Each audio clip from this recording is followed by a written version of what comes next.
pernah Hilman sampaikan, kalau kita lagi sakit itu kan ada 3 keadaan ya. Ada hati yang tersakiti, ada hati yang disakiti, ada hati yang sakit atau hati berpenyakit. Apa bedanya? Coba saya tanya dulu, sama atau beda? Beda. Di mana bedanya? Biar cepat di situ. Di mana bedanya? Di situ. Ya baik ya. Nggak usah nanya gini, bedakan ya? Asa beda ada? Apa ya coba? Temennya, iya beda kok. Terus, naon sih ya gitu. Udah, biar cepet. Beda atau sama? Beda. Di mana bedanya? Gitu. Apalagi apa yang belakang, bedakan ya? Jangan. Ribut kalau gitu ya. Apa bedanya? Kalau hati yang tersakiti itu yang mengizinkan sakit hati diri kita sendiri. Tersakiti, jadi yang ngizinin sakit hati siapa? Diri kita sendiri. Kalau hati yang disakiti berarti memang ada orang yang menyakiti kita.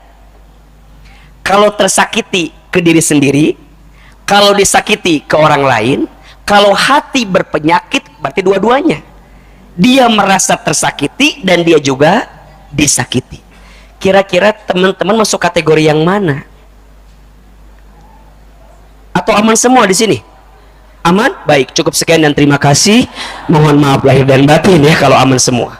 Banyak orang yang mungkin keadaannya tidak sesakit yang dirasakan, tapi dia yang apa ya? Yang mengizinkan sakit hatinya itu terjadi. Sehingga disebutnya bukan disakiti, tapi tersakiti. Nah, kondisi itulah yang makin memperburuk keadaan. Tapi kalau teman-teman belajar untuk tidak merasa tersakiti, ya kalimatnya diganti. Allah menakdirkan ada orang yang menyakiti saya karena Allah sedang menyiapkan kebaikan untuk saya. Apa diantaranya? 1, mungkin Allah sedang menghapuskan dosa-dosa saya. Mungkin selama ini kita mohon maaf ya, banyak jauh dari Allah, ditegur sama Allah. Dengan cara apa? Allah mengambil orang yang kita cintai itu. Karena mungkin selama ini kita terlalu berharap kepada orang yang kita cintai itu. Kemudian Allah ambil cinta itu. Agar apa? Agar kita kembali kepada cinta yang sesungguhnya. Kepada siapa? Allah. Atau yang kedua, Allah sedang meningkatkan derajat saya. Kenapa? Allah sedang menggantikan dengan orang lain. Karena Allah tahu, hei, orang itu nggak baik untuk kamu. Orang itu bukan yang terbaik untuk kamu.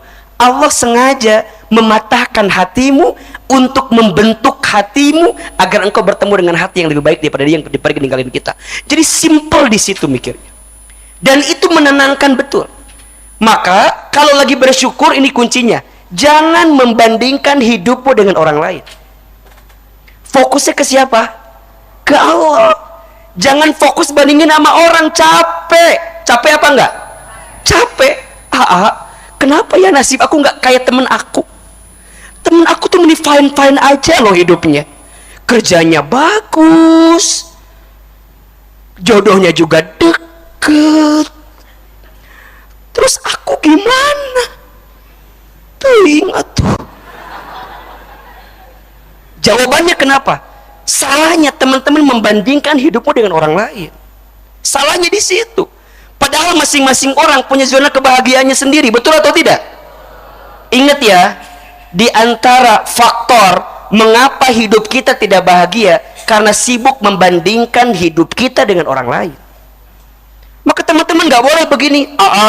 Teman aku masih seangkatan udah nikah semua. Udah nikah semua. Tinggal aku.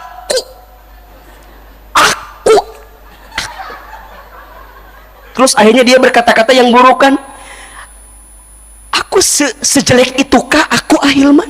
Sampai nggak ada yang mau sama aku? Ngaca tuh. Coba masa nanya ke saya. Nah itu datang, kenapa coba? Karena kita nggak pandai bersyukur dengan keadaan dan bandingin sama orang.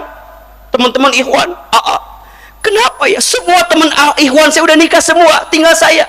Bahkan teman ikhwan saya ada yang pernah udah 2 kali nikahnya. Orang hiji acan. Saya satu aja belum. Teman-teman, tolong catat ini, siapin kameranya ini ya. Ini jangan biar nggak diulangi lagi ini ya. Pernikahan itu bukan perlombaan. Bukan berarti yang lebih cepat itu lebih baik, belum tentu. Pernikahan itu jalan keberkahan.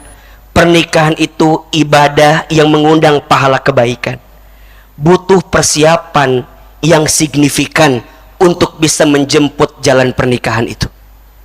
Jadi kalau teman-teman sekarang belum ketemu dengan titik pernikahannya, kenapa? Karena mungkin jalannya sedang Allah berikan dulu kepada kita, agar kita menemukan persiapan terbaik sebelum kita bertemu dengan titik pernikahan itu. So, jangan insecure, apalagi overthinking. Ini bahasanya Tangsel ya, atau Jaksel sedikit gitu ya. Jangan apa? Insecure, jangan overthinking. Apa itu insecure? Jangan rendah diri. Ingat ya, kamu itu adalah makhluk terbaik yang Allah ciptakan, kan? Laqad khalaqnal insana fi ahsanit taqwim. Sungguh kami, kata Allah, telah menciptakan manusia dengan bentuk yang paling sempurna. Kalau bukan kita yang mencintai kita, siapa lagi? Udah mah dia pergi ninggalin kita, masa kita nggak cinta sama kita? Ustaz, dia pergi, udah, aku mah udah nggak ada yang cinta lagi. Kalau udah nggak ada orang nyintain kita, cintai diri kita sendiri saja. Kalau teman-teman merasakan sakit berlebihan, berarti teman-teman mengizinkan tubuh ini dirusak secara diri sendiri. Betul? Ayo. Dan juga jangan overthinking. Jangan terlalu mengkhawatirkan sesuatu yang belum tentu terjadi dalam hidup kita. Ruginya dua.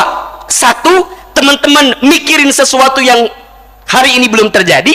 Dan yang kedua, yang paling ngenes, ketika yang kita pikirkan benar-benar terjadi. Allahu Akbar walillahil hamd. Jadi gimana? Ya sudah, belajar untuk apa? Melihat dengan kacamata syukur dan jangan membandingkan dengan orang lain. Kalau sibuk membandingkan, ujungnya apa? Dengki nanti keluar, iri nanti keluar, mohon maaf, ain nanti keluar. Lihat kebahagiaan orang, kayaknya nggak senang banget. Hah? Dia nikah? Dia nikah? Oh, iri sama orang, dengki sama orang. Mohon maaf ya, yang nikah orang lain, ya. Yang stroke ringan kita, capek. Ini kan penyakit kita nih. Kadang-kadang mohon maaf ya, teman kita beli kulkas, kita yang kedinginan, ada. Teman kita beli kompor gas, kita yang kepanasan. Teman kita naik jabatan, kita yang hitung pendapatan. Iya. Teman kita ganti beli iPhone Pro Max, kita minum Promah.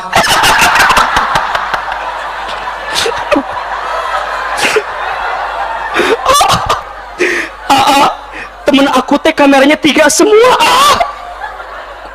Teman-teman nggak makan jadi mah minum Promah. Sekaligus ini endorse untuk Promah ya, ini endorse ya. Jadi kalau anda sedang mah, minum aja Promah, insya Allah itu baik ya. Kadang-kadang begitu. Teman kita masang parabola, kita minum Paramex. Capek sendiri kita teh jadinya teh. Aduh. Capek nggak sih kayak gitu? Capek nggak sih? Capek apa enggak? Please mulai hari ini syukuri apa yang ada. Ustadz, kok dia cuman hanya singgah ke saya? Nggak apa-apa. Kadang-kadang mungkin dia tuh singgah test case kali. Atau bahasa gampangnya apa ya? trial. Berarti apa? Ini pelajaran buat kita nih. Ini pelajaran buat kita. Jangan menyerahkan dirimu kepada orang yang belum tentu mendapatkanmu. Jangan menyerahkan dirimu kepada orang yang belum tentu jadi milikmu. Jangan menyalahkan orang yang pergi meninggalkanmu, tapi coba evaluasi diri. Salahnya kamu yang terlalu berharap kepada orang yang pergi meninggalkan. Betul? Ustaz, kenapa ya? Kenapa ya? Ya kenapa kamu mau? Sudah, yang lalu biarlah berlalu.